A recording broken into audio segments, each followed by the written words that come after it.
Bismillahirrahmanirrahim. Alhamdulillahirabbil alamin wassalatu wassalamu ala asyrafil anbiya'i wal mursalin sayyidina Muhammad wa ala alihi wa sahbihi ajma'in. Rabbi shrah li sadri wa yassir li amri wahlul 'uqdatam min lisani yafqahu qawli. Terima kasih diucapkan kepada Dr. Osman selaku moderator pada pagi ini. Yang dimuliakan para alim ulama, tuan-tuan guru, tokoh-tokoh pemikir, tokoh-tokoh pendidik, para murabbi, murabbiyah, seterusnya urus setia wacana falsafah kenegaraan, profesor, doktor-doktor, tuan-tuan dan puan-puan, hadirin dan hadirat sekalian yang hadir dalam wacana falsafah kenegaraan pada pagi ini. Alhamdulillah, syukur kepada Allah Subhanahu Wa Taala kita dipertemukan dalam wacana pada pagi ini. Satu wacana yang julung-julung kali sebenarnya diadakan. Jadi mudah-mudahan wacana pada hari ini dapat melahirkan idea-idea, konsep-konsep dan gagasan baru untuk kita mengangkat semula falsafah kenegaraan seperti mana yang kita inginkan. Tuan-tuan dan puan-puan yang dihormati sekalian, jadi apa yang disampaikan oleh Ustaz Firdaus sebentar tadi adalah kesinambungan daripada apa yang akan saya bincangkan pada pagi ini. Tuan-tuan dan puan-puan melihat kepada kecelaruan dunia pada hari ini, kita lihat berlaku kesengsaraan di sana sini, kezaliman di sana sini, berlaku penindasan, menunjukkan kepada kita bahawa manusia sebenarnya jauh daripada selamat dan bahagia. Sebab apa kita membincangkan tentang kebahagiaan? Kerana kebahagiaan sebenarnya adalah puncak kejayaan dalam hidup manusia. Dalam apa-apa bidang sekalipun. Jadi apabila kita melihat keadaan ini seolah-olah ada sesuatu yang tidak kena kepada pendidikan. Sebab pendidikan adalah merupakan asas dan dia membentuk kepada wajah negara bangsa, sesuatu negara. Jadi seolah-olah menunjukkan di situ terdapat kelompongan yang besar dalam sistem pendidikan pada hari ini. Seolah-olah pendidikan hari ini tidak dapat melahirkan manusia yang mengenal hakikat kehidupan. Tak dapat mengenal hakikat diri. Bila tak kenal hakikat diri maka sukar untuk membawa dia mengenal kepada pencipta. Baik tuan-tuan dan puan-puan jadi berasaskan kepada perbincangan falsafah pendidikan, tajdid falsafah pendidikan yang nak saya bentangkan pada pagi ini kita lihat perbincangan kita ini berfokus kita perlu fokuskan kepada wacana pendidikan sejagat. Sebab kita tak boleh tumpukan kepada Malaysia sahaja. Sebab mungkin anak kita nanti akan belajar di negara luar daripada Malaysia. Jadi kita nak supaya anak kita mendapat sistem pendidikan yang hasil produk pendidikan yang seperti kita inginkan. Baik tuan-tuan dan puan-puan, ini renungan sejenak lah seperti mana yang saya sebutkan tadi. Kita lihat balik seolah-olah ada sesuatu yang tidak kena kepada pendidikan dunia. Apabila kita melihat kemelut, kesengsaraan, kesukaran hidup yang tidak membahagiakan manusia. Baik, saya mulakan perbincangan pada pagi ini dengan membawa satu perbincangan falsafah pendidikan barat. Saya memilih falsafah pendidikan barat ini untuk kita ketengahkan kerana rata-rata negara di dunia ini terkesan ataupun terpengaruh dengan falsafah pendidikan barat. Dan banyak negara yang menjadikan falsafah pendidikan barat ini sebagai teras dalam falsafah pendidikan negara. Jadi kalau dilihat dekat slide tu, kita lihat bagaimana falsafah pendidikan barat ini ditunjangi oleh etis dan juga taghut, yang mana etis dan juga taghut ini melahirkan falsafah humanism yang berteraskan kepada kebebasan, kesamarataan, pluralisme dan lain-lain lagi. Jadi maksudnya di sini falsafah pendidikan barat dia mengambil etis dan taghut sebagai akidah dalam nak membentuk falsafah pendidikan. Jadi kalau kita renung ayat Al-Quranul Karim, Allah Taala berfirman walaqad ba'atsna fi kulli ummatin rasulan an ya'budullaha wajtanibut taghut. Jadi taghut yang dimaksudkan di sini adalah iblis, syaitan, dan juga konotasinya sama dengan sembahan selain daripada Allah Subhanahu Wa Taala. Jadi apa akan jadi pada sistem pendidikan yang kita inginkan ya, khususnya di negara kita Malaysia yang menjunjung perlembagaan ya Islam sebagai agama persekutuan. Ya, sudah tentu sebenarnya dia tidak selari ya langsung ya dengan asas ya, asas rujukan ya dalam falsafah ya yang kita nak bina. Ya, jadi kita lihat taghut dan juga etis ini ya dalam mana-mana pembacaan ya sekalipun ya hasil dia adalah menuju kepada kesengsaraan, ya menuju kepada kebatilan, ya menuju kepada kesukaran hidup, ya kesempitan, ya dan yang seumpama dengannya. Ya, jadi kita lihat ya falsafah taghut dan etis ini ya dia mengangkat manusia ataupun akal itu sendiri ya adalah segala-galanya. Ya, masalah yang ditimbulkan oleh manusia diselesaikan oleh manusia yang buat teori ya dan dia menolak agama ya dalam falsafah humanism ini ya jauh daripada wahyu ya jauh daripada Tuhan yang akhirnya keputusan dia sebenarnya boleh dipertikaikan. Sebab itu kita lihat ideologi ataupun konsep-konsep yang diketengahkan oleh barat dia boleh diterima dan boleh ditolak. Ya, berlainan dengan konsep falsafah ya yang berteraskan kepada wahyu ya sifatnya adalah sabit ya dan tetap dan mempunyai kebenaran yang pasti.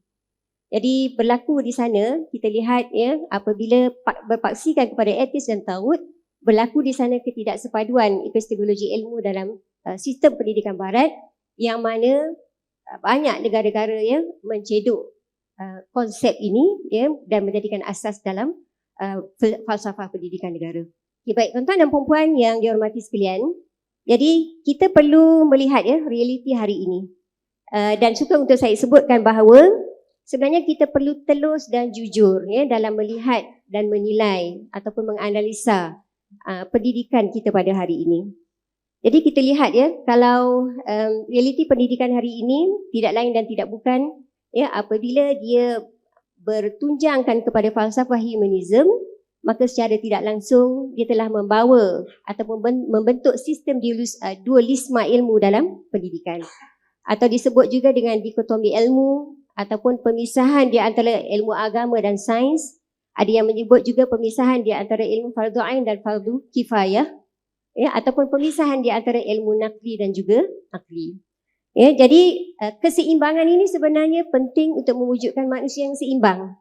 Ya, tapi apabila dipisahkan, ya, maka hala tuju manusia, ya, dia tak tahu nak pergi ke mana. Akhirnya dia tidak mengenal hakikat diri dia sendiri, tidak mengenal hakikat ya, kehidupan dan juga tidak dapat ya mengaitkan ya diri dia dengan alam dan sekeliling dia.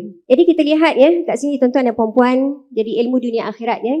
Maknanya kalau kita sebut tentang kesepaduan ilmu, ya, wahyu dan akal, ya, dalam pendidikan yang kita inginkan, ya, yang bertunjangkan wahyu dan akal, ya, jadi di sini sebenarnya kita tidak menolak akal, ya, bahkan kita memerlukan akal, ya, sebagai ya alat, ya, untuk membina kemajuan. Okay, baik, ya. Kita lihat yang kedua, krisis intelektual dan pemikiran sekular umat Islam.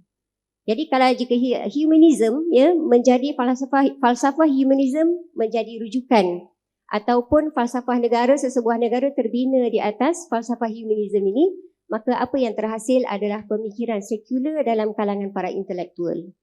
Yang ini sangat-sangat membahayakan ya.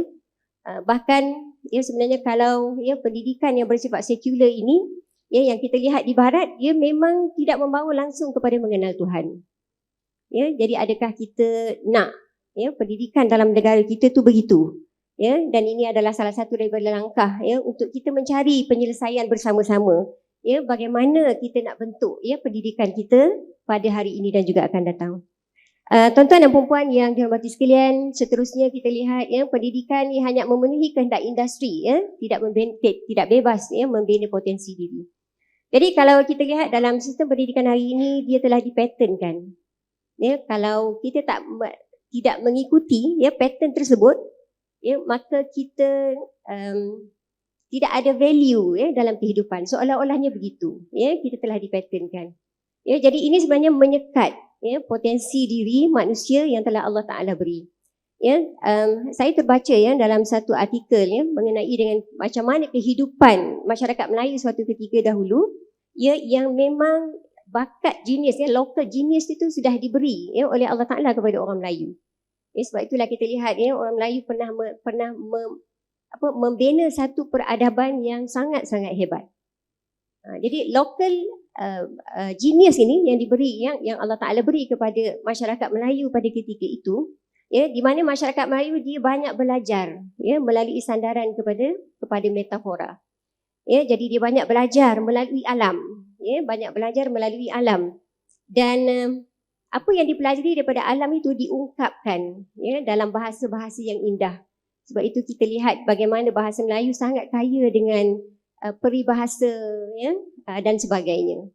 Ya, jadi pelajaran daripada alam itu ya dilihat dan diungkapkan dalam bahasa-bahasa yang sangat indah yang boleh difahami oleh masyarakat Melayu, dan mereka menjadikan ya ungkapan-ungkapan dan pelajaran daripada alam ini untuk melakukan perubahan ya dalam masyarakat dan membina kemajuan.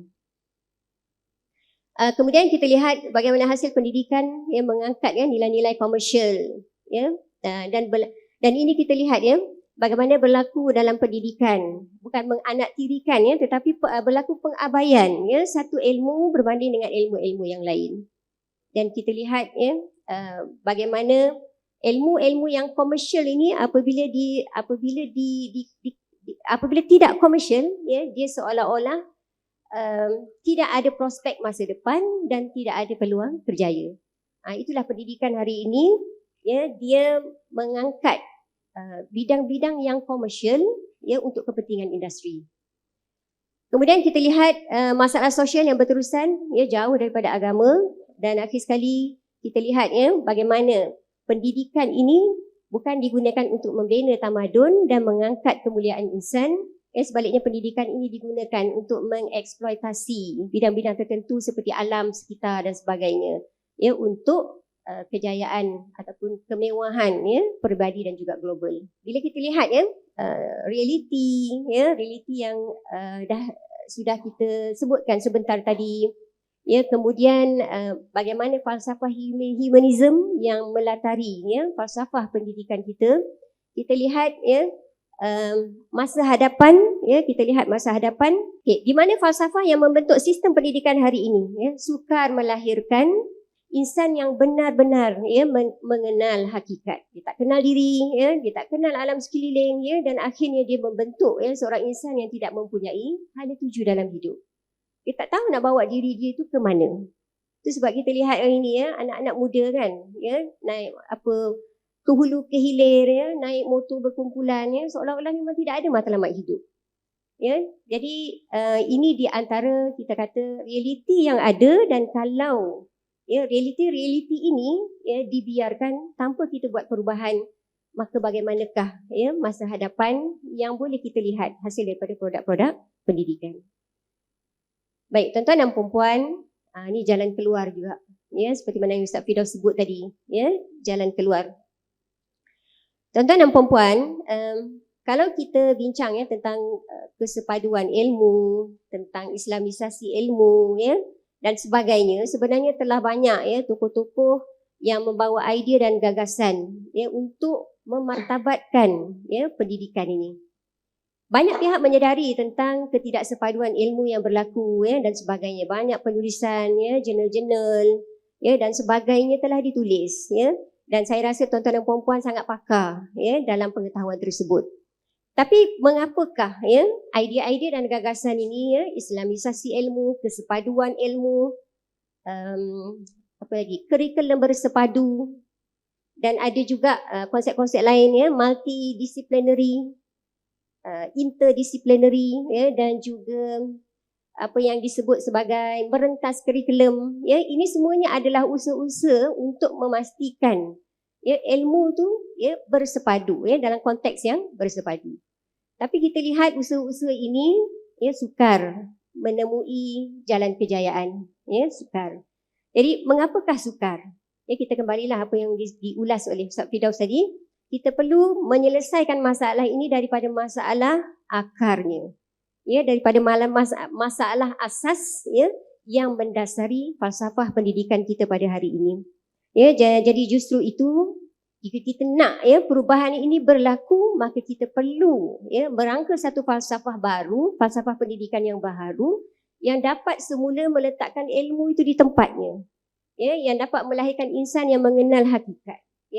Yang tahu tanggungjawab dia sebagai khalifah, pemimpin untuk memakmurkan alam, untuk membina semula peradaban, dan tahu tanggungjawab dia terhadap alam sekeliling.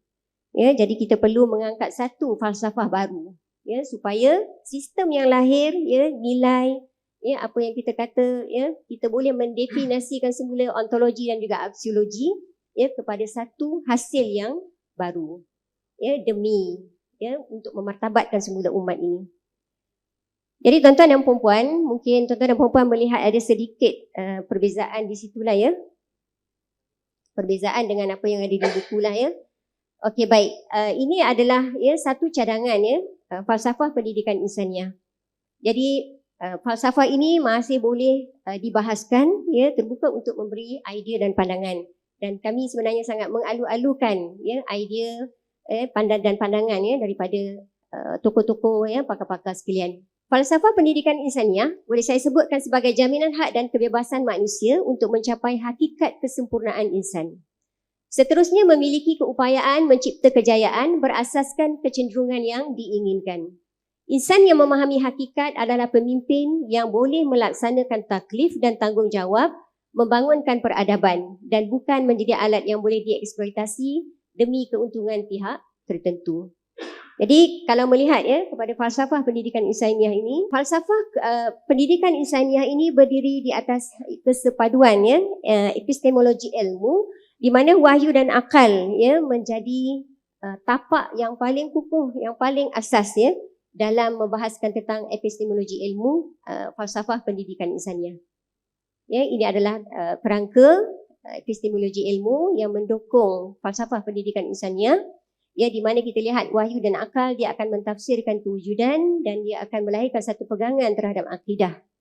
Wahyu dan akal mentafsirkan insan dan dia melahirkan syariah dan juga perundangan yang perlu dipatuhi oleh manusia, dan wahyu dan akal juga mentafsirkan alam dan lahir di sana banyak ilmu-ilmu tajribah yang menjadi medium untuk manusia membangunkan kemajuan. Ini adalah kerangka pendidikan insaniah.